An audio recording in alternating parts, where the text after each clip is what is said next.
Shon Wong is the front man to the band Son of James. He's born and raised in Vancouver, BC. At a young age, growing up with a family of Chinese opera actors and performers, music and art has always been a big part of his life. Son of James blends the soulful sounds of rock and funk with the mystical sounds of Chinese instrumentation. Like a big rig rolling down a dusty highway, carrying a big cargo full of silk, Son of James calls their sound Chynatruckerfunk. Hey, Sean. Hey, man, how you doing? Good, how are you? Thanks for that. Hey, no worries.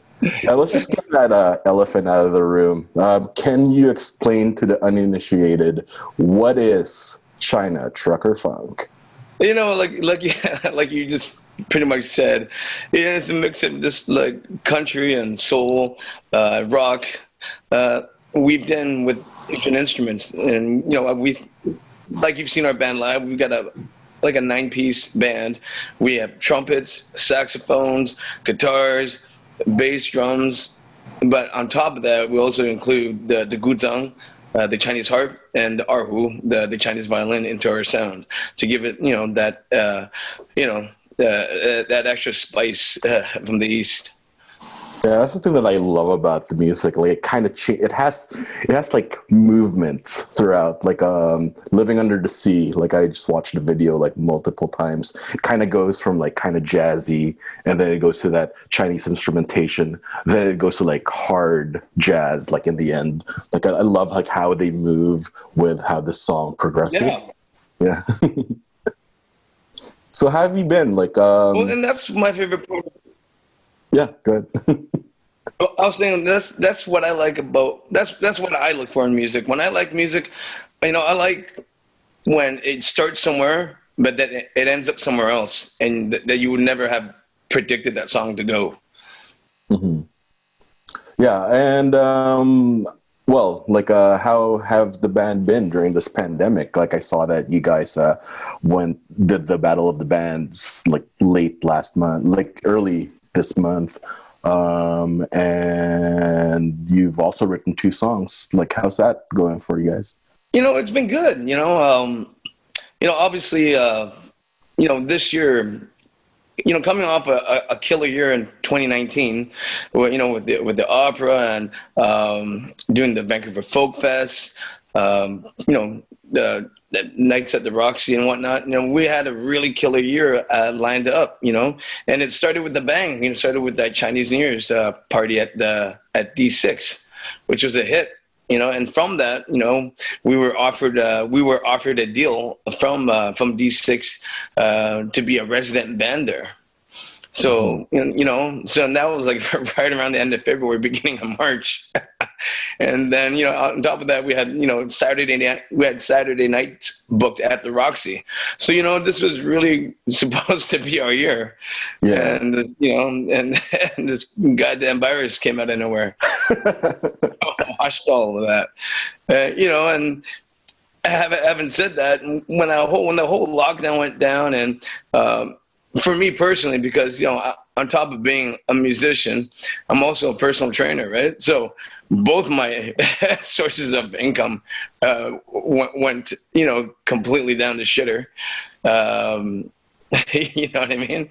Yeah. So that, so when all this was going on, and then on top of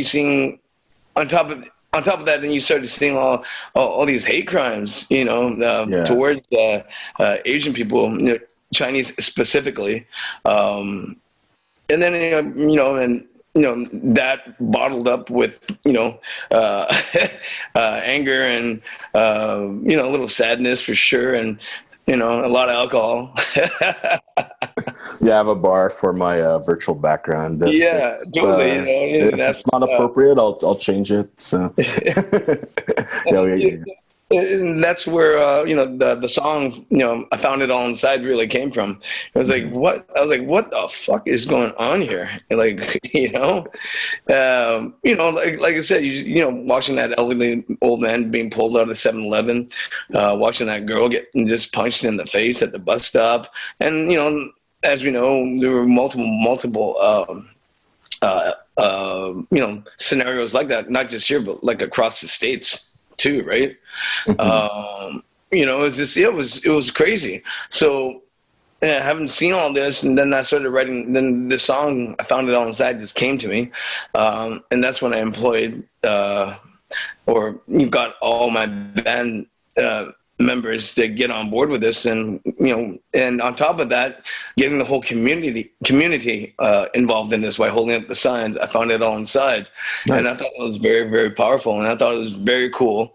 Probably the coolest thing that I've ever done in my life was to put that together and have like this whole community to, take a stance on it. Nice. One thing, like when I compare your two songs, Found It All Inside and Living in the Sea, Living in the Sea is a lot more explicit. Like you did mention about the young lady getting attacked and the older gentleman at the store. Like you've incorporated it in your lyrics. It was really striking when I first saw your video. On the first stanza, it's just walking down the street. There's a girl on her knees, punched in the face for her ethnicity. Was that the start of that inspiration that got you to write the song, or was it from like just going around all like percolating like like at this point where you just have had it and you just had to get it out? Yeah, I think that was I think the lighter fluid was, remember there was that Chinese guy in San Francisco who got his like cans and all his recyclables that he collected like stolen from him by a bunch of these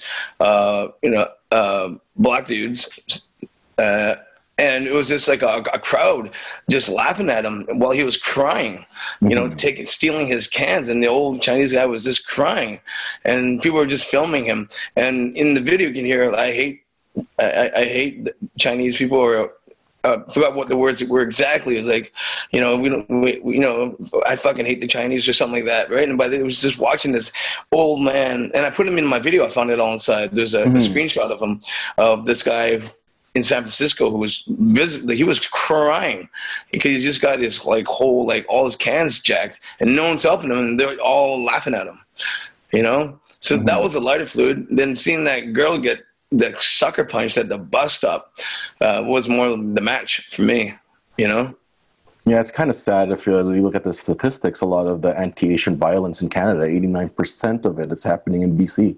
How do you respond to that? Like, like as a community, as a band, like I could see that you're expressing yourselves, creating these songs.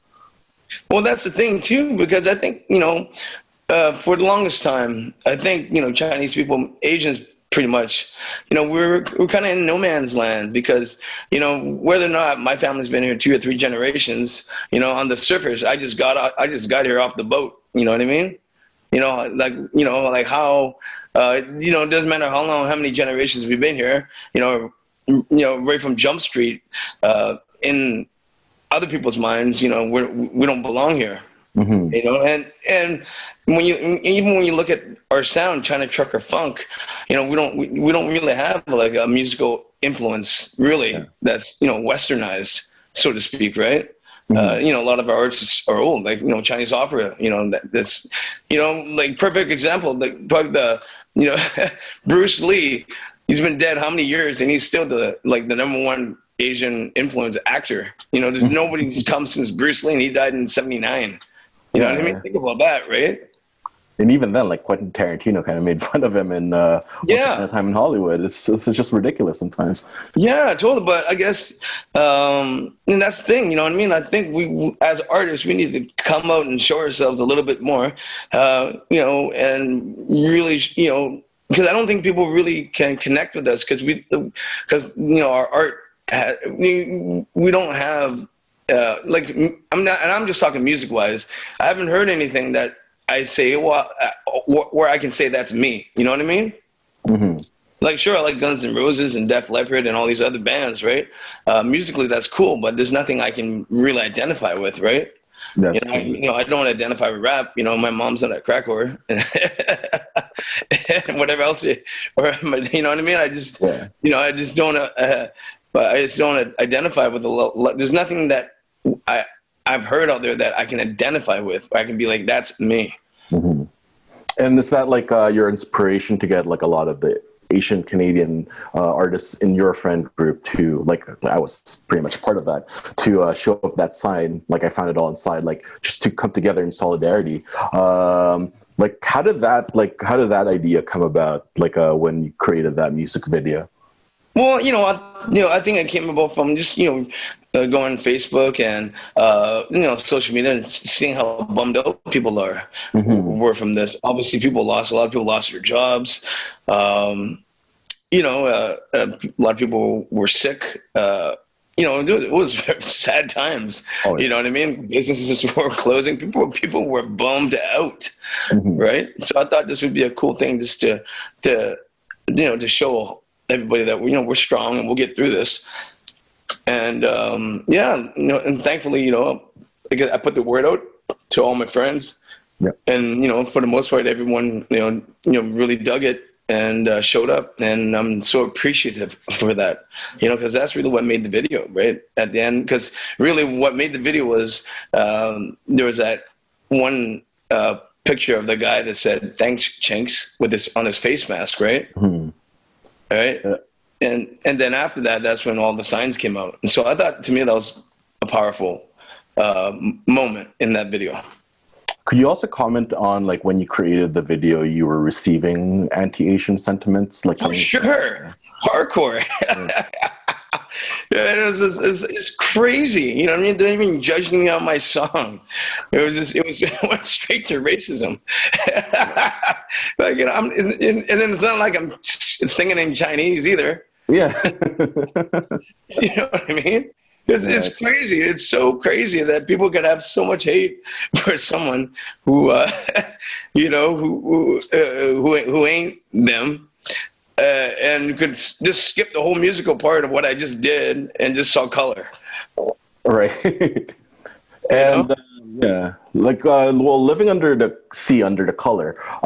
When did you write that prior to, or is it like more of a simultaneous process? No, that was afterwards. Oh yeah. Really, you know what I mean? Because through this whole COVID thing, obviously, like I said, fueled with a lot of anger, sadness, and alcohol, came a lot of writing. So after I wrote, I found it all inside, and then after that whole George Floyd thing happened, because that's a reference I make in my video, in the song "Living Under the Sea." Walked up to the store, this man on the floor, shaking all over, didn't know what was wrong. Flat on his back with the knee on his throat, with his last breath, he cried for his mom, right? So when I saw that video of this man just crying for his mom, I was like, wow, that sucks, And I loved how you like juxtaposed that scene from the convenience store when this older gentleman was punched in the face by a racist man, and then you moved to George Floyd. Like, you just basically combine both, and like definitely Black Lives Matter, but like it also, like, we as a people are, we're part of that umbrella. Like this anti-Asian thing, like, it just has to stop. Like it's disheartening to see that, like, we're all in this together. We're all under this virus, and then we're also ignored.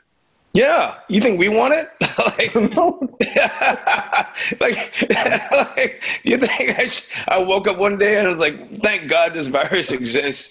You know what I mean? Like, we're a victim of this shit too. That's what's fucking crazy to me about this thing. How you can blame a whole race for this thing that happened. I've never even been to Wuhan.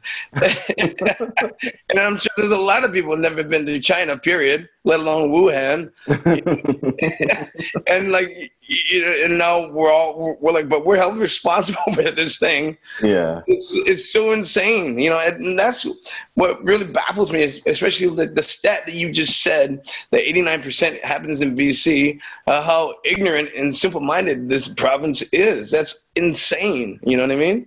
That people who can see, you can just go blame someone of color for a virus that happened across the other side of the world. Yeah, and yeah, to be honest with you, like I was talking about this with Alan, and we were talking about the LiterASIAN Festival, and that's where Quiet No More came from. Like I pretty much said, look what Sean's doing. Like he's doing a lot of like anti-racist work through his songs. First in a more subtle way with "I Found It All Inside," and then the thing that I loved about like "Living Under the Color," you just like went up and said it. It's full of honesty. It's full of energy. It's full of hope. Yeah, and then that's exactly, and I think the type of music, that it was, because like you said, it's got that jazz funk vibe with the Asian instruments, and so I think people can really bond with it because, like I said, there's no musical sound that's quite like ours. And for me, there's it's a sound I can identify with as a Chinese Canadian. Like I don't listen, like to Hong Kong pop and China pop and K-pop, whatever pop. You know what I mean? Yeah. I'm a born and bred Vancouver, right? I'm a second generation Chinese Canadian. I'm a yellowneck. Anyway, let's stop talking about your music, and how about we show people your music? Like you said, you're going to play a song for us. Yeah, I'm gonna play "I Found It All Inside." Why I wanted to do this one is it seems like COVID cases are on the rise again. Yeah, it was sad. You know what I mean? And I know. so maybe this. I just wanted to sing this and hopefully remind people that we're not out of the woods just yet. All right.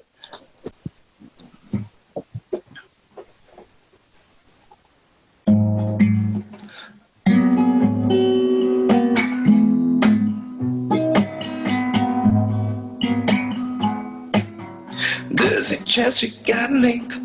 The world needs us now. There's a chance we just can't take. Heaven's on lockdown. If you don't see the light, maybe follow me. I found it all inside. It's time we put an end to all this misery. Come together, live forever. Sing the balconies. No one has to die. Oh, it's plain as day to me. It's enough. Let's get tough. I found it all inside. I found it all inside. I found it all inside. What can I do? This ain't fair to me. I'm bitching cause I'm missing the life of me. What can I say? I'm losing my faith. I'm thinking this condition ain't humanity.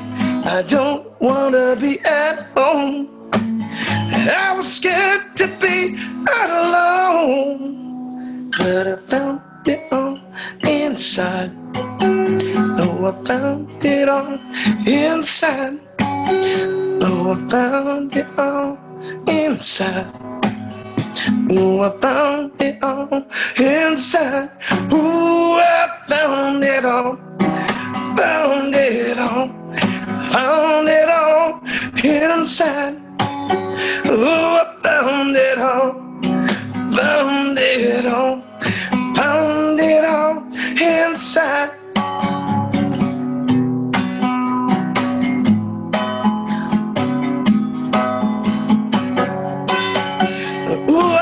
In a home till you give it some song on those memories at the bottom of your drawer, on the books I never read, on the words I never said, all the feelings I hid, all the signs that I missed. Oh, I found it all inside. Oh, I found it all inside.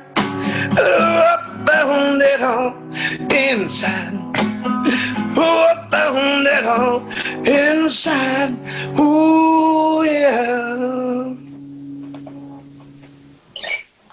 That was great. Yeah. Thank you. It's good to hear the audience. They'd probably be clapping right now. I think everyone. Need a clap track. Yeah. So, just speaking to the audience right now, don't be shy. You can drop questions in the Q&A once you think of them. We'll be getting to them in a bit. So, I think it's still the same people, but whoever just joined us, we're here with Shon Wong, and this is the first show in LiterASIAN, Creators Against Hate. Well, on a much lighter note, since we're a literary festival and it's all about the writing, let's talk about your Tale of the East Side Lantern, so if that's okay with you. Yeah, yeah. It's kind of cool how it came together. And like I said again, I think this came from a place where there's nothing out there, culturally. Story-wise, in terms of a live performance where I could identify with the story, Sure, there's, a lot of plays like, Miss Saigon and whatnot, but there was no real, like, modern story that actually, told, the experiences of a Chinese Canadian, really. Mm-hmm. And this Otter and Koi thing just happened at the right moment, because I was looking for something to really tie this whole thing together. Because as you know, Tale of the East Side Lantern is about a man named Jimmy who lives in one of those rundown SROs in Chinatown, battling his own personal demons. He gets visited by a ghost. A Chinese opera ghost, right? So the ghost appears in his apartment and says to Jimmy, I need you to help find my murderer. And reluctantly, Jimmy doesn't want to do it, but then the opera ghost promises him that she would bring back his dead ex-girlfriend or dead girlfriend. So that convinces Jimmy to help her. So having agreed to help her find her murderer, this sends Jimmy on a wild goose chase throughout Chinatown to crack this case. And inadvertently, you're getting a history lesson of Chinatown, and inadvertently too, what's happening in real time as he's going through Chinatown is the whole Otter eating the koi fish thing, and seeing how the city got divided by that, and really, as the Otter represents, I don't want to say not so many words, the man, and the koi fish represents people of color and immigrants and whatnot, right? So it was a great way to make light of the situation, but also bring attention to the problem, as we know, Chinatown's being gentrified at the moment, and continually being gentrified. It's really poignant, like how you captured the zeitgeist of 2015 to 2000, like now, basically, in that last 5 years in your play. It's set in Chinatown, in the heart of Vancouver East Side, where another pandemic is happening that many people have forgotten, because this big COVID pandemic is happening, but it's still happening. And you've touched on it. You didn't really it's there, but it's it's that elephant in the room we don't talk about. And then, on the light side of the matter, you have the Otter versus Koi, which is also opening another can of worms with this entire us versus them mentality. And one thing that I liked about your play, you had two scenes, one happening at a medicine shop and another one happening at a skate shop, where you see the Otter versus Koi really going on with our main character, Jimmy, who basically he is in between, you ask him Otter versus Koi, the answer can vary, right? Well, yeah, and that's the thing. That's what I wanted to do about that scene too, because Jimmy is, again, that a guy caught in no man's land. He really, like a lot of Chinese folks who are Chinese Canadians, a lot of them don't know anything about their culture, and that's no fault to anyone. It's just you're born here, and unless you care to learn, then you're not going to learn. So this is Jimmy kind of getting a history lesson when he goes in the medicine shop on what the koi represents to Chinese people. and were, to Jimmy's first thought was, it's just a fish, who cares, right? Mm-hmm. But then he gets a history lesson on, it's not just a fish, this is what it really represents to the Chinese people. And then he goes to the skate shop and he sees all these Team Otter t-shirts being sold.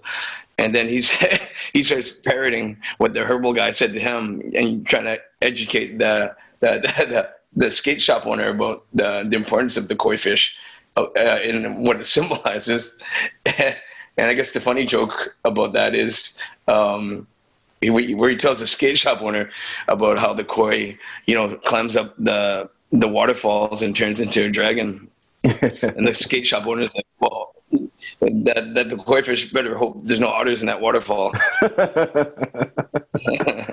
Yeah. One thing that I like, you had the first act performed in the CBC Theater a million years ago, back in October 31st. Is it November? October 31st, right? 2019? Yeah, Halloween. Oh, yeah, about 10 years ago, right? After the COVID. Yeah.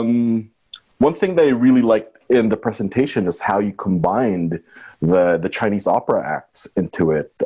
You did have like your rock act going on and combining with the Chinese opera. What gave you that inspiration to put those two together?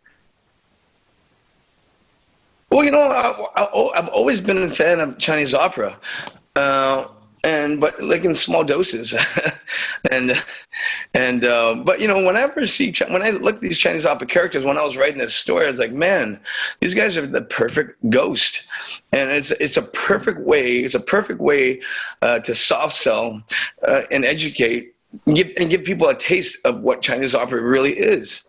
That's what it was. It's just more about like just reminding people that this was a part of our culture, and it is a part of our culture, but it's a dying art, to be honest, right? And I thought it was a perfect way just to pay homage to Chinese opera, as when the ghost appears, it's in straight Chinese opera form. You know what I mean? It's just it's in traditional Chinese opera form, and so it was just for me, it was a great way just to give people a taste of Chinese opera. And that's really what this whole story is about. It's just, for me, it's just showing off and just presenting the Chinese culture in a very, very cool way. Like I said, with our sound, our music kind of sprinkled through it, Chynatruckerfunk and Chinese opera and the story and the history lesson of Chinatown. To me, it was just a real heartfelt production. This really came from my heart and wanting to keep and remind people of what the Chinese people are and who we are, and we should be proud of our culture. Mm-hmm. So when I met you, we met at Scripting Aloud when you had the play performed. Was it for the first time? Yeah. Like, how did it feel? Having your words read by actors. It was great. You know what I mean? It was just cool that, hearing people laugh at certain points where you thought it would be funny, and it worked. You know what I mean? It was cool to see stuff that in your mind work. And it was just really cool. Because writing that thing was really hard because I'm not a screenwriter at all. You know what I mean? And thank God to Savannah of the city of Vancouver Moving Theater. She really helped me so much as my dramaturg, unofficially, right? You know what I mean? She just really gave me so much help, and I can't thank her enough, because she really, if it wasn't for her and her constantly questioning certain things and making me really think about how I was writing, what I wrote, and it was really writing this. I learned so much about writing this thing, for sure, and how to lure an audience, and there's so many things to writing that you just don't even think about until you have someone read yourself and tell you this sucks.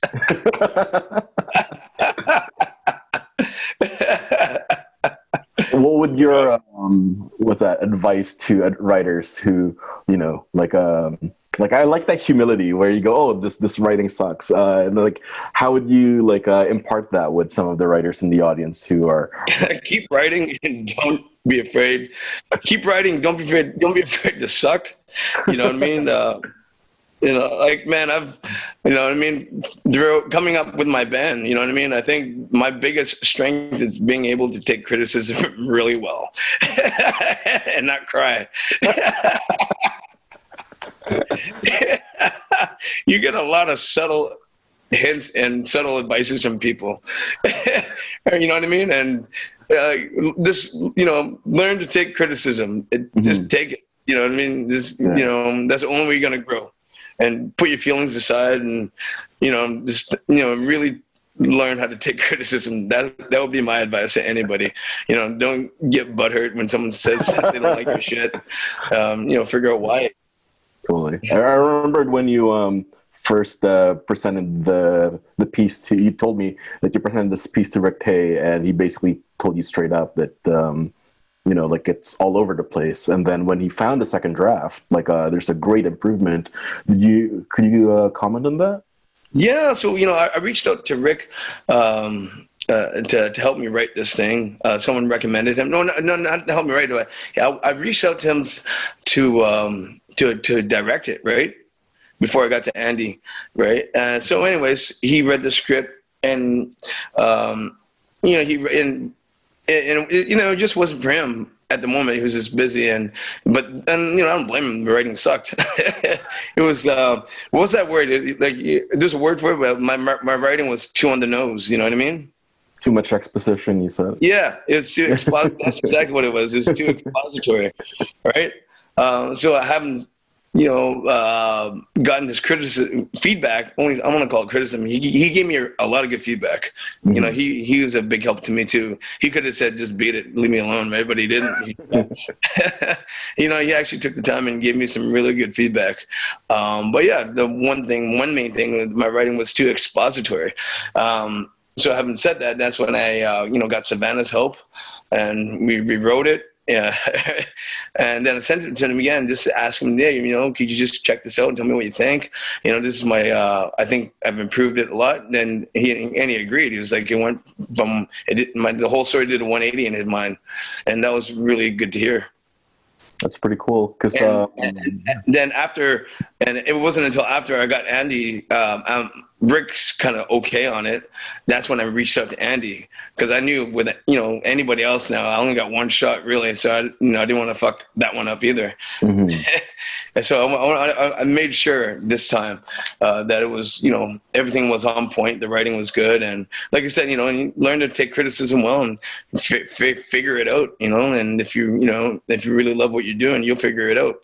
But I knew with any other director I was going to approach, I only have one more shot, really. Mm-hmm. So I wanted to make sure that it was up to par.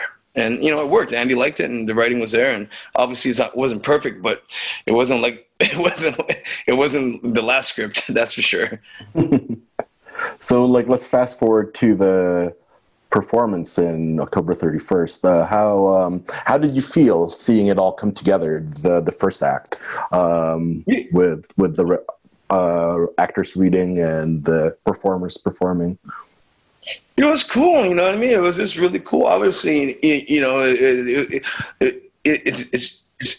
was more of a dry run, so to speak, seeing how the music and everything blends. But it was just really cool to see that all the pieces do fit, and we just got to rough out the edges, so to speak, right? But mm-hmm. the pieces do fit, and which is the main thing that I was really happy about. It was everything does fit, and it's just going to take some polishing now. That's all. Yeah. So I'm going to ask a really uncomfortable question. How is Act 2 coming along? It's not. All things great. Yeah. Really, you know what I mean? I think after that, I kind of gave my mind a big rest mm-hmm. from thinking about it too much. And it'll come. I'm just not in that headspace just yet to figure out where it's gonna go from here. To be honest with you, you know, I just haven't really figured out, like, because this can go in so many directions now. You know, like, you know, what is May? You know what I mean? Is she for real? Is she fake? You know, is she up to something else? You know what I mean? Who's behind this whole Otter and Koi thing, and does Jimmy, you know, actually, you know, get his wish at the end, or does he not? I don't know. You know what I mean? There's so many directions this thing can go, and I'm just trying to, in my mind, I think about it all the time, right? And I'm trying to put the pieces and connect the dots in my head, but I just haven't found the right, you know, path that I want to take this story down, because, you know, I'm a big, you know, I love stories. I love great endings, and I just don't want to fuck it up. So what's next for Son of James? Not much. We're not playing anywhere anytime soon. Any Zoom, like, live events? Like, you have all these, like, on VR, I guess? No, man, I hate that shit. No. Like, how many times have you watched like, I've watched, I know a lot of people have done, like, live streaming shows. I'll watch like 5 seconds and I'll turn it off. I kind of see it like more as a YouTube thing, you know, like, I watch all these like YouTube cover acts, and I actually watched that weird one from Sony. They had this Utada Hikaru VR thing. I didn't have a VR headset, but like, I would see how, like, it could be something, but you know, you never know. Technology is always changing. Well, we're doing this thing on Zoom. You know, I'll watch a music video or listen to a song, sure, but, you know, I've never been a big fan of watching a whole concert online. You know what I mean? Yeah. You know, if I want to see you play, I want to see you play. Like, I don't want to. Like, you know, I don't know. There's something about it to me where I don't enjoy watching online streaming concerts and whatnot. I just don't dig it. You know, and I don't want to do it. Yeah, there's something different with concert, like in person. Like, I remember like taking the bus down to LA before. Like, I just saw this Japanese band about like 10 years ago, like 7 years ago, and it's different from watching their concerts on YouTube. Like, you can feel the energy of the band, you can feel the energy of the people. It's different.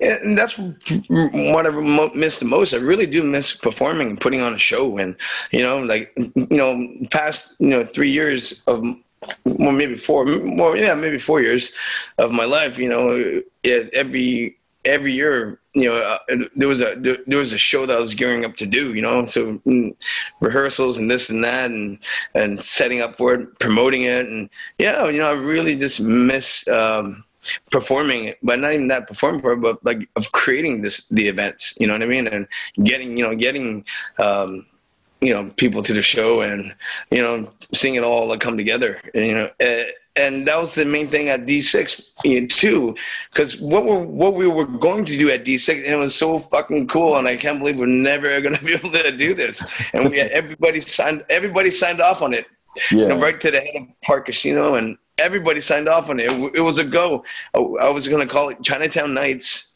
right? And I was going to have dim sum, local Asian artists to showcase their art. I had an Asian magician going around doing street magic for people. You know what I mean? And then our band, then of course Aaron, Elvis. Yeah. Right. Right. And like, you know, it was going to be a fucking cool event, and it was going to happen like once every 2 months or something like that, or once every month. They wanted it more. I was like, no, I can't do this all the time. You know what I mean? This is something you can't do all the time. People are going to get tired of it, right? Mm-hmm. But, you know, it was, and everyone signed off on it. You know, the D6, they were going to provide all the dim sum. Man, I'm telling you, man, we had the fucking coolest thing in place, and fucking virus shut us down. So, you know, like, it was a go. It was a go, man. Everybody signed off on this thing. We're going to have Chinatown Nights at D6, Park Casino. So you think if the virus ends, like, right now, like, just complete stop, no, you know, like, it's wishful thinking, no, like, it just stops, decides to just, like, fly off somewhere, Like, is it still gonna go on? Like, or No, because you know what? Like, I don't want to do this shit where you got to do all these social distancing laws, and only half, you only get half capacity, and people are spaced out. I want to throw a party. You know what I mean? Totally. Because I'm waiting for the fucking vaccine. We all are. Get here, right? Because I don't want to do shit where there's like a half-empty room. People are 6 feet apart, and no one's allowed to touch anybody or anything, and like I don't want to go to a party like that. I've got to stay at home. Yeah, let's talk about the in-betweenness for a bit. Like, how does it feel to be in that in-between space when you're not really part of the majority, but also you're not really part of, the minority? Well, yeah, and that's the thing, right? Like I said, as a Chinese Canadian, right? Like, you don't ever really feel like you're a complete part of a Canadian, right? Because on the surface, people still see you as a Chinese, right? So there is still that divide, but then on the other side of it, Chinese people see you as really white. You know what I mean? So it's just I don't connect with them either. And I don't really, and I mean that across the board. Whether it's the music that they like and bubble tea, I hate that shit. And whatever it is, right? Not to generalize, not to generalize, right? But just culturally, like there's a lot of stuff that they enjoy that I just don't dig, right? And so I guess being here in No Man's Land is where I created this sound, Chynatruckerfunk, and creating this opera, Tale of the Said Lantern, just to show, hey, this is how I see my culture, and this is how I'm going to celebrate it. Mm-hmm. Will you be cool with playing another song, or you only got one for us? You know what? My hand is cramping up for some weird reason. So, like when I was playing that last song, I don't know why it's like freezing on me for some reason. I get you. So I'd like to be honest with you, but it's just my hands just cramping up. No. Yeah. I had a rough night last night. Anyway, so looks like the Q&A is pretty quiet. That's basically cool. It for me. You have anything you want to promote while we have you? Not much, you know what I mean? Everyone just check out my new video, Living Under the Sea. I had a hell of a time getting it on Facebook, I'll tell you that. What's it called? Facebook kept rejecting it for social issues. I don't know why. I've seen a lot of other garbage on Facebook. So, yeah, it's crazy. So, I think I have ads going around full time now for Living Under the Sea. If you see it, or go to my Facebook directly on Sonny James, and hit the link for it. But yeah, check out Living Under the Sea. It's a brand new song, and we're all really proud of it. I think it speaks to hate crime and just hate directly. And as we mentioned before, the C stands for color. Mm-hmm. It's really check it out, and everyone, let's all do our part and not be assholes. So we got a question here from Natalie. I loved your quote about taking criticism. What is the toughest criticism you've worked through as an artist? You can't sing? Hang it up. Yeah, that's pretty harsh.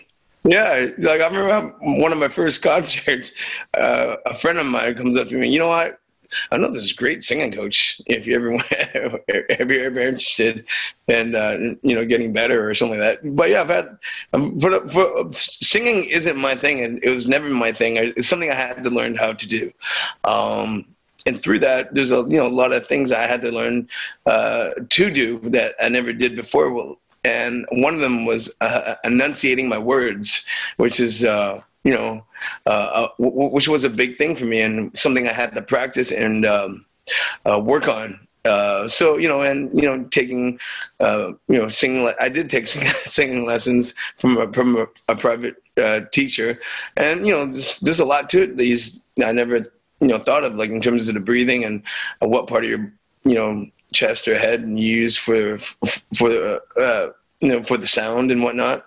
And it's definitely a skill I had to do. I am no natural singer, and this is something I worked really hard on, and I worked really hard to get better at.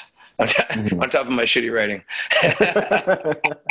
So there's no easy road for me on the. I got here because I can take criticism, and I ain't no quitter, because this is where I want to be in life, and I worked hard to get here. Nothing was handed to me, because I really did have to learn how to sing and learn how to write.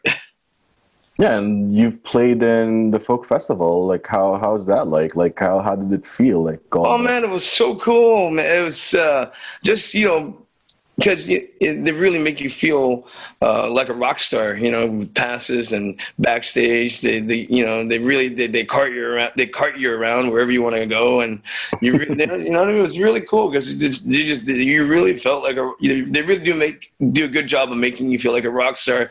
And I have to give it up to the Vancouver Folk Festival. They are so well run. I was very, very impressed on how well run they are. I'm not surprised, but I'm just, as a business person and whatnot, I'll tip my hat off to them. They are extremely well run. Like, just basically, like, if you were in another city, like, really can't generalize. Are you thankful of, like, being here in Vancouver to have all these opportunities for yourself as a musician, yourself as an artist? Yeah, there's no other place, where I'd rather be. I tell people every day, I think on a grand scale of things, being born in BC, Vancouver in particularly, you won life's lottery. When you think of all the places you could have been born, I think being born here, it's you're a winner, already. And especially given the type of music that I have. And being Chinese specifically, there couldn't be a better spot for me to do this type of music. I wouldn't, I don't know where else, if I was born anywhere else, where else would I find an erhu player or a guzheng player, right? Right? Think about that, right? When I think about that, I could have been in Nova Scotia. I don't think there are any erhu players or guzheng players in Nova Scotia. You probably find a lot in Toronto. You just have to export them, right? Yeah, that's what I'm saying, though, right? I couldn't, for the type of music that I want to make, and the type of musicians I need, Vancouver couldn't be a more better spot for me. And I thank the Lord every day, and I'm very, very humbled and very gracious and very blessed. All right, so we have 5 minutes left, and it looks like our Q&A. Oh, we have a last minute one. What do you hope your music does for your listeners? I hope it really bridges Chinese, or me in particular, Chinese culture to Western culture. You know what I mean? Like, I just hope it just bridges, and it really shows that, I'm Chinese Canadian. You know what I mean? Like, being Chinese Canadian isn't a thing. You know what I mean? There's no definition for it, right? It's either you're Chinese or you're Canadian, but I've never heard something that really tells me what a Chinese Canadian is. Mm-hmm. And that's what I want, is to bridge that, stereotype. It's not stereotype, but just bridge that missing piece of the connection. That's the thing right now. There's a void between the Chinese Canadian sentiment. How would you define it? A Chynatruckerfunk, baby. Like a big all day, every day. Big rig rolling down the disc highway, carrying a cargo full of silk. That's awesome. I don't think I did it as good as you did. Like a big rig moving along the highway, carrying a truckload full of silk. One man with his guzheng. That's the best I can do. Yeah, that's the best thing I can do. He's a cop and he's good at his job. But he's got one problem. He has no R player. We have a question here. When will we see this play in its entirety? Oh, man, I don't know. When's this vaccine going to get here? You know what I mean? I guess we could Totally. I guess we could record it, and really do a full, a lot of people, I think they're releasing full plays online, you know what I mean? Mm-hmm. So I think, that might be an option for sure. I haven't really kept in touch with Scripting Aloud. Have they been asking about your Act 2 or whatnot? No, not yet. You know what I mean? And like I said, I haven't really gotten to it. I have no idea where this story is going to go at this moment. We left it at a spot where it can kind of go anywhere now. Jimmy kind of hit a dead end on his search, and and now he realizes, that all's lost, and he won't get that wish. We left a lot of questions on the table. Because there's I don't know if you remember that it left off with him looking for somebody in a photo, and he finally found that guy, and that guy took off running, and Jimmy hit a dead end. So like I said, and we still don't know who that guy is, what he has to do with this, but someone said you got to go find this guy. Anyway, thanks. Okay, one last one. Personally, Team Koi or Team Otter? Fucking Team Koi, baby.